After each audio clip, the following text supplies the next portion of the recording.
প্ৰিয় দৰ্শক, অৱশেষত আসাম হায়াৰ ছেকেণ্ডাৰী এডুকেশ্যন কাউন্সিলৰ HS ফাইনেল ইয়াৰ বা উচ্চতৰ মাধ্যমিকৰ চূড়ান্ত বৰ্ষৰ ফলাফলৰ দিন ঘোষণা কৰা হ'ল। অসমৰ মাননীয় মুখ্যমন্ত্ৰী ডক্টৰ হিমন্ত বিশ্ব শৰ্মা ছাৰে ঘোষণা কৰা মতে এপ্ৰিল মাহৰ অহা 28 তাৰিখ মঙলবাৰ দিনা উচ্চতৰ মাধ্যমিকৰ তিনিওটা শাখা অৰ্থাৎ আৰ্টছ, ছায়েন্স আৰু কমাৰ্চৰ পৰীক্ষাৰ ফলাফল একেলগে দিয়া হ'ব। আশা কৰোঁ আটাইকেইজন ছাত্ৰ-ছাত্ৰীয়ে পৰীক্ষাৰ ভাল ফলাফল লৈ আহিব। এইবাৰৰ গাইডলাইন মতে পৰীক্ষাত উত্তীৰ্ণ হ'বলৈ হ'লে থিয়ৰী আৰু প্ৰেক্টিকেল দুটা মিলি মিনিমাম 33% নম্বৰ পাব লাগিব। ছাত্ৰ-ছাত্ৰীসকলে নিজৰ মোবাইলতে উপলব্ধ নামৰ মোবাইল এপ এটা মোবাইলৰ প্লে ষ্ট'ৰৰ পৰা ইনষ্টল কৰি লৈ নিজৰ পৰীক্ষাৰ ফলাফল চাব পাৰিব। ছাত্ৰ-ছাত্ৰীসকলে স্ক্ৰীনত দিয়াৰ ধৰণে অফিচিয়েল ৱেবছাইটত গৈও পৰীক্ষাৰ ফলাফল চাব পাৰিব।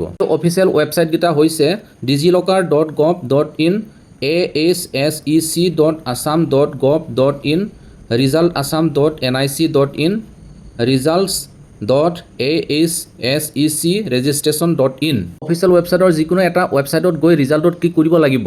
তাৰপিছতে HS ফাইনেল ইয়াৰ এক্সামিনেশ্যন ৰিজাল্ট 2026ত ক্লিক কৰিব লাগিব। তাৰপিছতে মোবাইলৰ স্ক্ৰীনত এনেকৈ ওলাব।